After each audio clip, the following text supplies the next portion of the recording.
Hyper tension বা আপনার উচ্চ রক্তচাপ যাদের আছে তাদের যে কোনো সময় স্ট্রোক হতে পারে। ভাস্কুলার ডিসঅর্ডার বা রক্তনালী রোগের কারণে স্ট্রোক হতে পারে, যেমন aortic arch of atherosclerosis, carotid artery disease, peripheral vascular disease, এই সমস্ত রোগের কারণে স্ট্রোক হতে পারে। অর্থাৎ আপনার হার্টের রক্তনালীগুলো যদি ব্লক থাকে, মাথার রক্তনালীগুলো যদি ব্লক থাকে, তাহলে স্ট্রোক হওয়ার সম্ভাবনা আছে।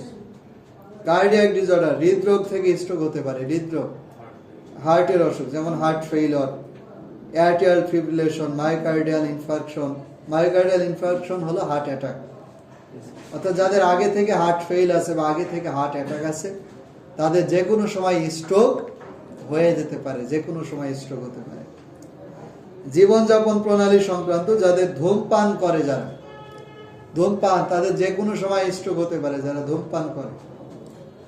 যারা অতিরিক্ত অ্যালকোহল বা মদ্যপান করে, তাদের যে কোনো সময় স্ট্রোক হতে পারে। শারীরিক পরিশ্রম না করার কারণে স্ট্রোক হতে পারে, অর্থাৎ যারা সারাদিন শুয়ে বসে থাকে, কাজকর্ম করে না, তাদের স্ট্রোক হয়। দেখবেন যে যারা বিশেষ করে ওই যে অবসরে যায়, রিটায়ারমেন্টে যাওয়ার সাথে সাথে স্ট্রোক করে, অথবা হার্ট অ্যাটাক করে, অথবা হার্ট ফেল করে।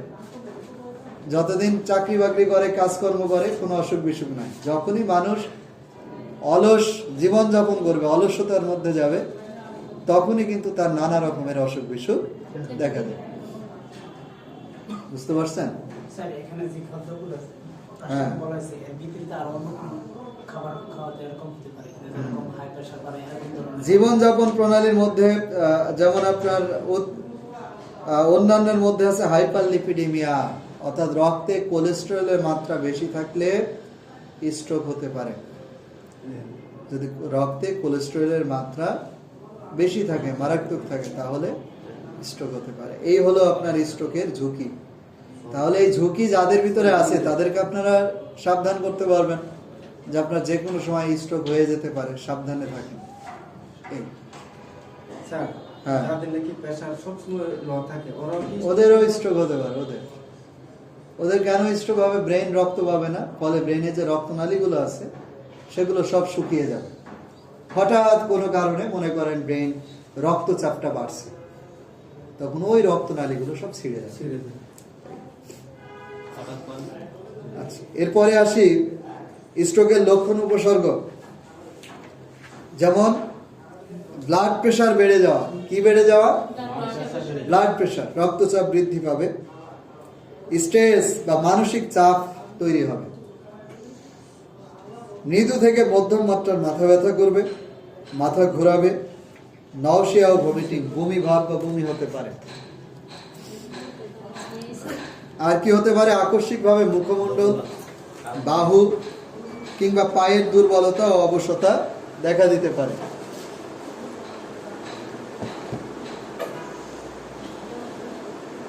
আকস্মিকভাবে কথা বলতে সমস্যা হওয়া কিংবা কথা বুঝতে না পারা। তন্দ্রাভাব, এই তন্দ্রাভাব হলো ঘুম ঘুম ভাব। এগুলো দেখা দেবে কখন? স্ট্রোকের পর রোগীর দুইটা অবস্থা হতে পারে, একটা হলো জ্ঞান থাকতে পারে, আর একটা হলো জ্ঞান হারিয়ে ফেলতে পারে। অর্থাৎ জ্ঞান থাকলে এই 9টা লক্ষণ প্রকাশ পেতে পারে। স্ট্রোক করছে কিন্তু এখনো জ্ঞান আছে, তাহলে তার মধ্যে এই 9টা লক্ষণ প্রকাশ পেতে পারে। বেশিরভাগ ক্ষেত্রেই এই দুইটা ইতিহাস পাওয়া যাবে, যেমন হাইপার টেনশন বা উচ্চ রক্তচাপ এবং কার্ডিয়াক ডিজিজ বা হৃদরোগ। অর্থাৎ যারা স্ট্রোক করে তাদেরকে জিজ্ঞেস করবেন যে আপনার আগে থেকে হাই প্রেশার ছিল কিনা, তো বেশিরভাগ রোগী বলবে যে আমার হাই প্রেশার ছিল। স্ট্রোক করার পর জিজ্ঞেস করবেন যে আপনি হৃদরোগে আক্রান্ত ছিলেন কিনা, তো বেশিরভাগ রোগী আগে থেকেই হৃদরোগ থাকে। অর্থাৎ তার যে ঝুঁকিগুলো আছে, এই ঝুঁকিগুলো ওই রোগীর মধ্যে আপনি এক বা একাধিক পাবেন। অর্থাৎ যে রোগী স্ট্রোক করুক না কেন, তার ভিতরে আপনি এই ঝুঁকিগুলো পাবেন, এক বা একাধিক ঝুঁকি পাবেন আপনি রোগীর মধ্যে। এবার আসি ব্রেইনের ক্রিয়াহ্রাসমূলক লক্ষণ। যেমন হেমিপ্লেজিয়া, দেহের এক পাশ অবশ হয়ে যাওয়া। কি অবশ হয়ে যাওয়া? দেহের এক পাশ বা এক সাইড অবশ হয়ে যাওয়া। প্যারাপ্লেজিয়া, দেহের নিচের অংশ অবশ হয়ে যাওয়া, আর দুই পা পড়ে যাওয়া, দুই পা অবশ হয়ে যাওয়া। বেলস পালসি, মুখের এক পাশ অবশ হয়ে যাওয়া।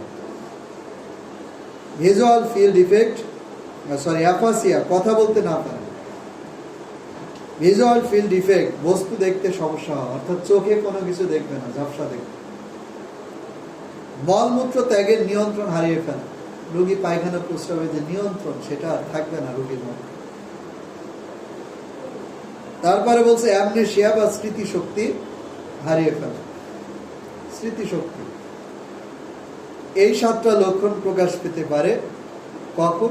স্ট্রোকের কারণে যদি রোগী জ্ঞান হারায় তখন, বা যদি স্ট্রোকটা বড় রকমের হয়, মানে ওই যে মিক্সড স্ট্রোক, মানে মাথার বিভিন্ন জায়গায় স্ট্রোক হয়েছে, ছোট স্ট্রোক, বড় স্ট্রোক। ছোট স্ট্রোক হলে এগুলো প্রকাশ পায় না তেমন একটা। স্ট্রোকটা যদি বড় হয় তাহলে এই লক্ষণগুলো আপনি দেখতে পাবেন। এর মধ্যে একাধিক লক্ষণ প্রকাশ পেলে আপনি ধরে নেবেন যে রোগী স্ট্রোক করছে। এবার আসি স্ট্রোকের পরীক্ষা নিরীক্ষা, যেমন রক্ত পরীক্ষা, CBC, glucose, serum creatinine, serum electrolytes, এই পরীক্ষা নিরীক্ষাগুলো করতে হবে। ইসিজি করবো আমরা, ইসিজি যেমন সিটি স্ক্যান। সিটি স্ক্যানটা করলেই আপনি ধরতে পারবেন যে সেই স্ট্রোক করছে। এবার আসি এর চিকিৎসা, রোগীকে হাসপাতালে ভর্তি করা। রোগী কোমায় থাকলে তার ব্যবস্থাপনা, রোগী যদি কোমায় চলে যায় তাহলে অবশ্যই তার চিকিৎসা করা। এখন কোমাটা কি? কোমাটা হলো যে আপনার পুরো দেহ অবশ হয়ে যাওয়া বা অচেতন হয়ে যাওয়া, এটাকে কোমা বলি। রোগীর যদি চেতনা থাকে, যেমন অক্সিজেন প্রয়োগ, শিরায় ওষুধ প্রয়োগের পথ উন্মুক্ত করা, মানে ক্যানুলা করে দেওয়া, মূত্রপথে ক্যাথেটার প্রয়োগ করা, ভাইটাল সাইনগুলো নিয়মিত পরীক্ষা করা বা পর্যবেক্ষণ করা। যদি বমি থাকে মুখে কিছু দেওয়া যাবে না, যদি না থাকে তাহলে তরল কিংবা নরম খাবার দেওয়া যাবে। অর্থাৎ এই বিধিনিষেধগুলো মানতে হবে। পাশাপাশি ঔষধের মধ্যে আছে অ্যান্টি হাইপারটেনসিভ ড্রাগস বা উচ্চ রক্তচাপ বিরোধী ঔষধ। আপনার প্রথম কাজ হলো রোগীর যে প্রেশার, এইটাকে নিয়ন্ত্রণে রাখা। কি করা? নিয়ন্ত্রণে রাখা, প্রেশার নিয়ন্ত্রণে রাখা। এর জন্য উচ্চ রক্তচাপের ওষুধগুলো আমরা দিই। আর স্ট্রোকের রোগীর আপনার কোনোভাবেই প্রেশার নিয়ন্ত্রণে থাকতে চায় না। যদি তার প্রেশার নিয়ন্ত্রণে না থাকে রোগী আবার স্ট্রোক করবে, বুঝতে পারছেন? এই জন্য প্রেশারের ওষুধ কন্টিনিউয়াসলি দিতে হবে, কোনোভাবেই যেন প্রেশার বৃদ্ধি না পায়। অ্যান্টিকোয়াগুলেন্ট, রক্ত জমাট বাঁধা বিরোধী ওষুধ যদি প্রয়োজন হয় দেব। অ্যান্টিইমেটিক্স, বমি বিরোধী ওষুধ যদি প্রয়োজন হয় দেব। প্রোফাইলেটিক অ্যান্টিবায়োটিক, যেমন সেফালোস্পোরিন গ্রুপের অ্যান্টিবায়োটিক আমরা ব্যবহার করতে পারি। সেফালোস্পোরিন গ্রুপের, অর্থাৎ সেফট্রিয়াক্সন, আমরা নর্মালি সেফট্রিয়াক্সন দিই 1 গ্রাম বা 2 গ্রাম আপনার 1 সপ্তাহ বা 2 সপ্তাহের জন্য। ব্রেইনের অভ্যন্তর হতে ব্লাড ক্লট বের করে আনা, যদি তার বড় রকমের স্ট্রোক হয়, ব্রেইনে যদি অতিরিক্ত রক্ত জমে, রক্তনালীতে যদি অতিরিক্ত রক্ত জমে, তাহলে সেটা অপারেশন করে বের করে ফেলতে হবে। এই হলো আপনার স্ট্রোকের রোগীর চিকিৎসা। এর পাশাপাশি অন্য ওষুধ, যেমন ঘুমের ওষুধ প্রয়োজন হতে পারে, ঘুমের ওষুধ প্রয়োজন হলে ঘুমের ওষুধ দিতে হবে। এরপরে যে রোগটি নিয়ে আলোচনা করব, রোগের নাম বেলস পালসি। কি নাম? Bells palsy. বেলস পালসি শব্দের অর্থ মুখের এক পাশ বেঁকে যাওয়া। মুখের এক পাশ বা এক সাইড বেঁকে যাওয়াকে বলি আমরা বেলস পালসি। মুখের এক সাইড বেঁকে যাওয়া।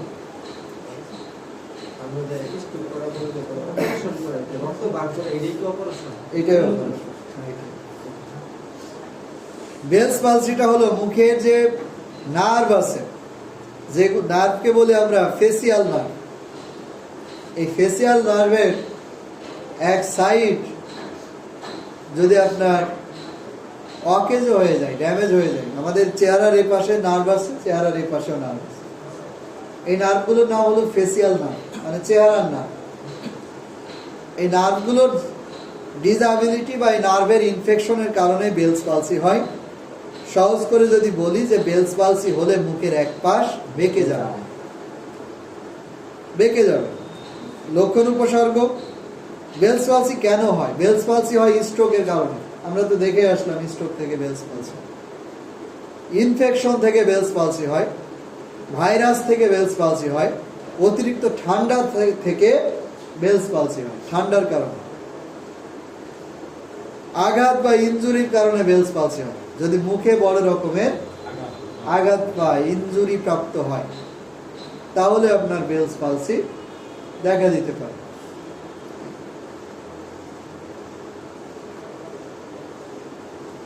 আজকে সকালে আমি একটা রোগী দেখছি, এমনিতে হাঁটু তুলেছে, এরকম কি আছে, আর হাঁটু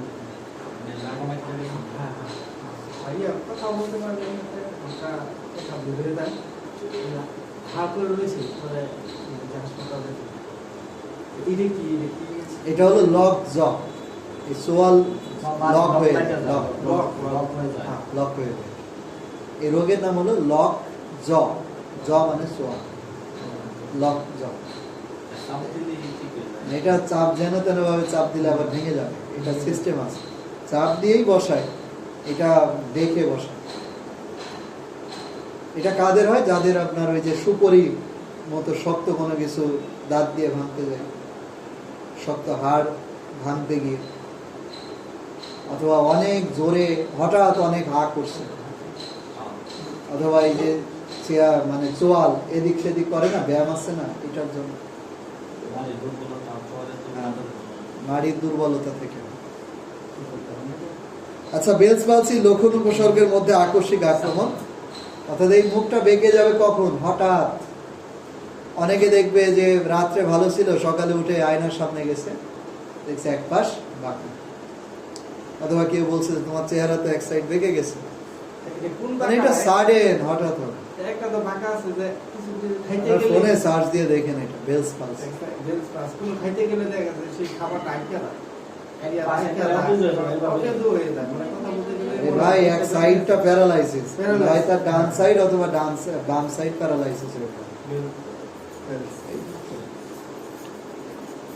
এরপরে যেটা হবে যে মুখমণ্ডলের এক পাশ নড়াচড়া করার অক্ষমতা, প্যারালাইসিস বা অবশতা। প্যারালাইসিসের পূর্বে মুখমণ্ডল ও এক কানের চারপাশে ব্যথা অনুভূত হতে পারে, অর্থাৎ প্যারালাইসিস হওয়ার কিছুক্ষণ আগে থেকে চেহারা যে পাশ প্যারালাইসিস হবে ওই পাশটা একটু ব্যথা ব্যথা লাগবে, পেইন লাগবে।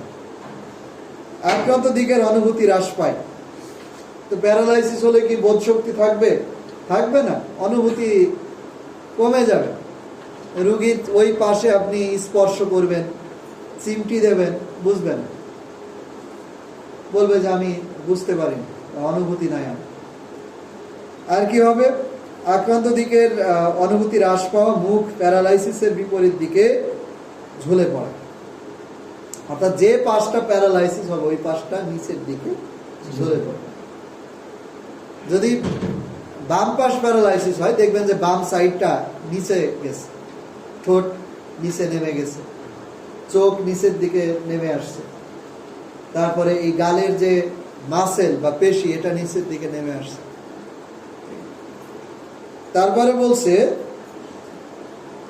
মুখ গহ্বরের কোনা দিয়ে লালা ও তরল পদার্থ বের হয়ে যাবে, অর্থাৎ ঠোঁটের এক সাইড তো প্যারালাইসিস, আমরা ঠোঁট যেমন বন্ধ করতে পারি, এই রোগীর ঠোঁটের অর্ধেক বন্ধ হবে আর অর্ধেক খোলা থাকবে। যে পাশটা প্যারালাইসিস ওই পাশে ঠোঁট খোলা থাকবে, ওই দিক দিয়ে আপনার লালা বের হয়ে আসবে, পানি খাবে পানি বের হয়ে আসবে, খাবার খাবে খাবার অর্ধেক বাইরে বের হয়ে আসবে। আক্রান্ত দিকে চোখের পাতা বন্ধ করতে সমস্যা, চোখের পাতাটা এইভাবে নিচের দিকে পড়ে যাবে, ফলে কি হবে? আক্রান্ত দিকে প্যারালাইসিস যেদিকে, এই দিকের চোখটা 24 ঘন্টা খোলা থাকবে, এইভাবে খোলা থাকবে, এটা আর বন্ধ করতে পারবে না। তো যদি বন্ধ করতে না পারে তাহলে কি হবে? দেখা যাবে যে 2-1 ঘন্টা পরে ওই চোখ দিয়ে আর কিচ্ছু দেখতে পাবে না, আর দেখতে পাবে না, মানে চোখও প্যারালাইসিস হয়ে গেছে, চোখ দিয়ে দেখা যায়, চোখ প্যারালাইসিস হয়ে গেল। তো ফলে রুগী আর দেখতে সমস্যা হবে, দেখতে পাবে না। আমাদের হ্যাঁ, কারো সময় অবস্থাতে হ্যাঁ কারণ হ্যাঁ, কানেও শুনবে না, রাইট, কানে শুনবে না, চোখে দেখবে না, তার এই এক সাইড কাজই করবে না, এই পাশে যা কিছু আছে কাজ করবে না। তার যে চোয়ালও ঠিকভাবে কাজ করবে না, এই দিকে সে চিবিয়ে খেতে পারবে না, এই পাশটা খেতে পারবে যদি এই পাশটা ভালো থাকে। জিহ্বা কাজ করবে না, জিহ্বা অর্ধেক কাজ করবে না, অর্ধেক কাজ করবে, অর্ধেক কাজ করবে না। মানে জিহ্বা তখন স্লো হয়ে যাবে। চিকিৎসা, নরম কিংবা তরল খাবার দেবো আমরা, শক্ত খাবার দেব না। ঔষধ স্টেরয়েড জাতীয় ওষুধ দেবো আমরা। কি ওষুধ দেবো? স্টেরয়েড জাতীয় ওষুধ, প্রেডনিসোলন অথবা ডেক্সামেথাসোন, 15 দিন থেকে 1 মাসে যত্ন দেবো। এই একটাই ওষুধ। এর পাশাপাশি যে চোখটা খোলা আছে এই চোখটাকে আমরা ঢেকে দেবো ক্যাপ দিয়ে, আই ক্যাপ বলে, ক্যাপটা এইভাবে দেবো, দিয়ে ব্যান্ডেজ করে দেবো যেন ধুলাবালি না পড়ে। এবং এই চোখের মধ্যে নিয়মিত নর্মাল স্যালাইন দেবো, চোখের ড্রপ, নরসল চোখের ড্রপ আছে এটা দেবো, আর অ্যান্টিবায়োটিক ড্রপ দেবো যেন চোখে ইনফেকশন না হয়, এটা নিয়মিত দেবো। এখন যদি রোগীর ভাইরাস থেকে এটা হয়, ইনফেকশন থেকে যদি হয়, তাহলে এটা আপনা আপনি সেরে যাবে, এই চিকিৎসা দিলে এটা ভালো হয়ে যাবে। যদি স্ট্রোকের কারণে হয় তাহলে আর এটা কিন্তু আপনা আপনি ভালো হবে না, স্ট্রোক সেরে গেলে এটাও সেরে যাবে। যদি অ্যাক্সিডেন্ট থেকে যদি এটা হয় এটা আপনা আপনি ভালো হবে না, এটা অপারেশন করে হয়তো ঠিক করতে হবে। এবং লং টাইম ধরে ফিজিওথেরাপি বা এক্সারসাইজ করতে হবে, এক্সারসাইজ করে করে তার এই বোধ শক্তি ফিরিয়ে আনতে হবে নার্ভের ভিতরে, নতুবা এটা কাজ করবে না। এর পরের অধ্যায়ে চলে আসি অন্তঃক্ষরা গ্রন্থির রোগ। প্রথমে যেটা আছে হাইপোথাইরয়েডিজম, 365 পৃষ্ঠা। হাইপোথাইরয়েডিজম, আমাদের থাইরয়েড বা গলায় বেশ কিছু অসুখ হয়, গলার মধ্যে এই যে গলায় থাইরয়েড গ্রন্থির 2টা অসুখ হয়। কয়টা অসুখ? 2টা। থাইরয়েড গ্রন্থির হরমোন জনিত অসুখ হলো 2টা। থাইরয়েড গ্রন্থি থেকে যেসব হরমোন তৈরি হয়, এই হরমোনের পরিমাণ যদি কম তৈরি হয় তখন এটাকে বলা হয় হাইপোথাইরয়েডিজম। মানে যতটুকু তৈরি হওয়া দরকার তার থেকে যদি কম তৈরি হয় তখন এটাকে বলি আমরা হাইপোথাইরয়েডিজম। আর যদি বেশি তৈরি হয় তখন এটাকে বলি আমরা হাইপারথাইরয়েডিজম। কম তৈরি হলে হাইপো, আর বেশি তৈরি হলে হাইপারথাইরয়েডিজম। কম হলে হাইপো, বেশি হলে হাইপারথাইরয়েডিজম।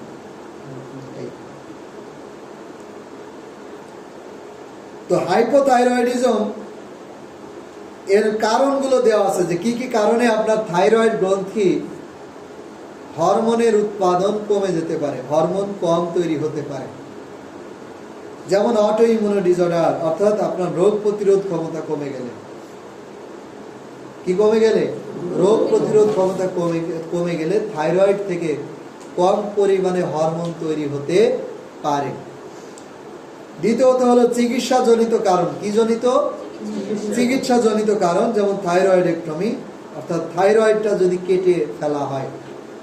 কাদের থাইরয়েড কেটে ফেলা হয়? যাদের থাইরয়েডে টিউমার থাকে, যাদের গয়টার বা গলগণ্ড রোগ আছে, তাদের থাইরয়েড কেটে ছোট করে দিতে হয়, নাহলে রোগী শ্বাস নিতে পারে না, কোনো কিছু খেতে পারে না, গিলতে পারে না, তাদের ক্ষেত্রে।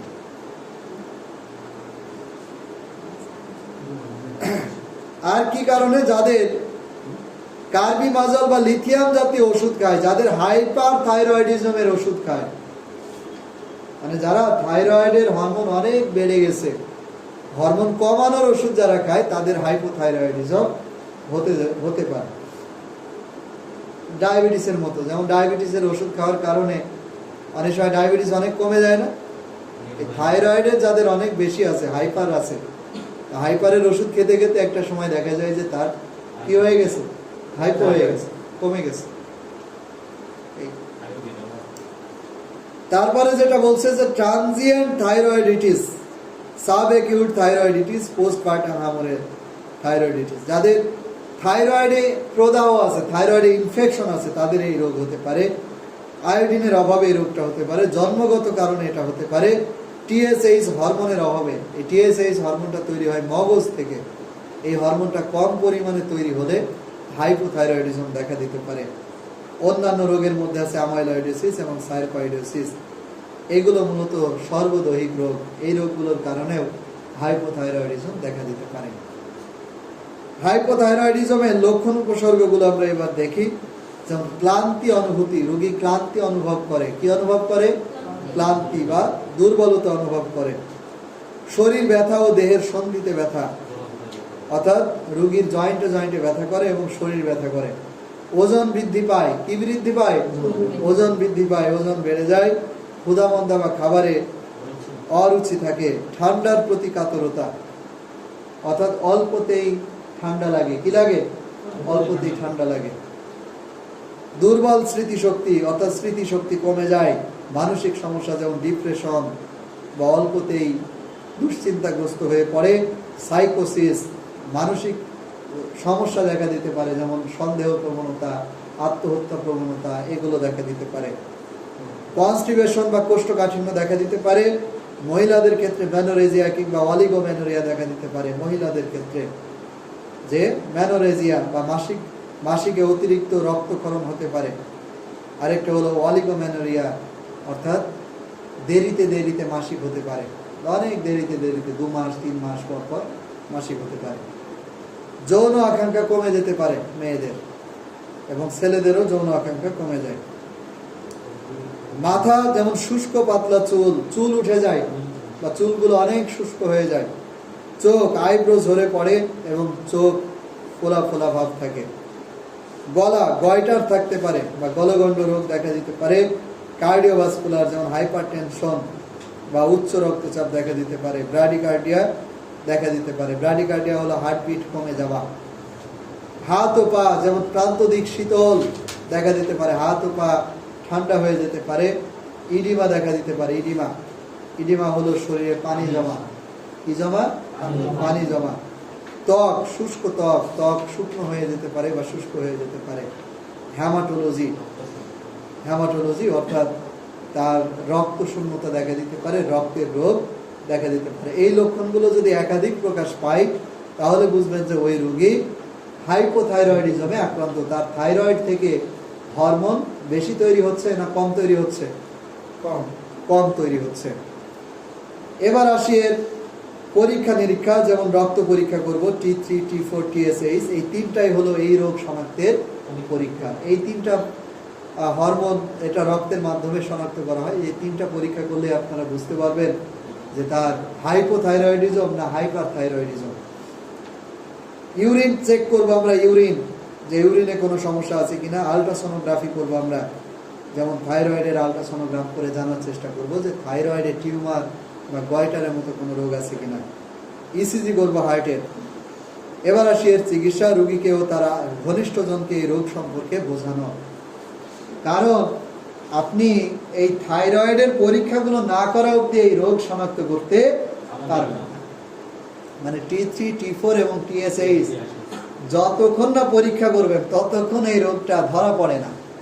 যার কারণে অনেক সময় রোগীর আত্মীয় স্বজন বা পরিবারের মানুষ ভুল বোঝে, বলে যে তোমার এত পরীক্ষা করতেছি, তোমার এক্স-রে, আলট্রাসোনোগ্রাম সবই পরীক্ষা করি, রক্ত পরীক্ষা, মূত্র পরীক্ষা, রোগ ধরা পড়ে না। আবার তুমি বলো যে সব তোমার এইগুলো লাগে, অল্পতে ক্লান্তি লাগে, দুর্বলতা লাগে, বেশি বেশি ক্ষুধা লাগে, এইগুলো লাগে, তোমার চুল উঠে যাচ্ছে ইত্যাদি, এই সেই। তখন অনেকেই ভুল বোঝে। আসলে তো তার এটা অসুখ, সে তো আর ইচ্ছা করে এগুলো করে না। ঠিক আছে, মানে রুগী বলবে যে আমি শক্তি পাই না, বল পাই না।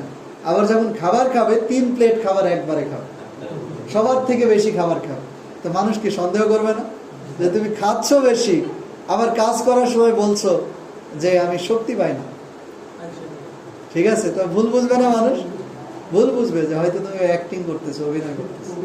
ঠিক আছে, আবার দেখা যাবে যে এই যে শীত, এই শীতে সবাই একটা সোয়েটার পরবে, এই রুগীর সোয়েটার লাগবে 2টা। বুঝতে পারছেন? তো মানুষ কি আজে বাজে কথা বলবে না? এখনো তো ঠান্ডায় পড়ে নাই, এর মধ্যে তুমি একদম মানে অতিরিক্ত করতেছো।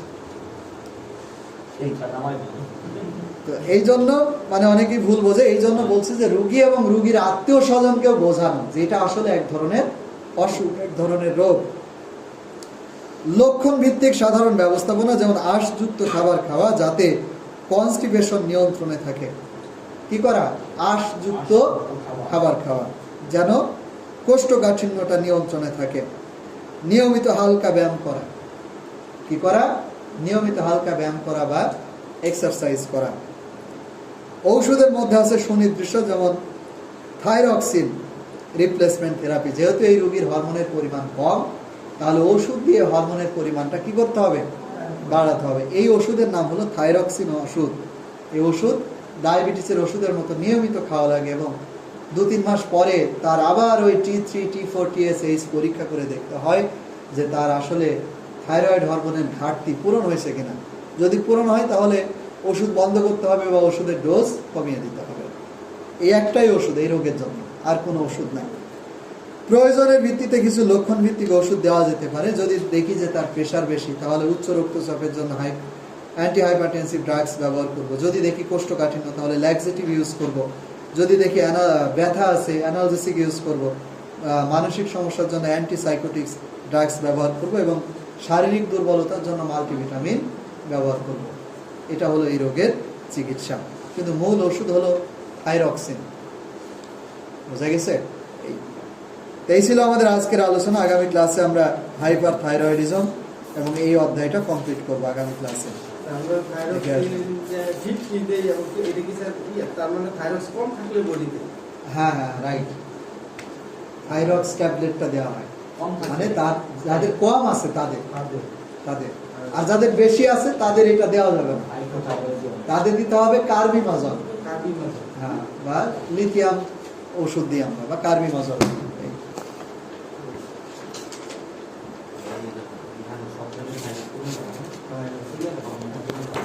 এটা আবার আমরা আগামী সপ্তাহে যখন আলোচনা করব তখন ওই হাইপারটা নিয়ে আলোচনা করব। আর সৈয়দা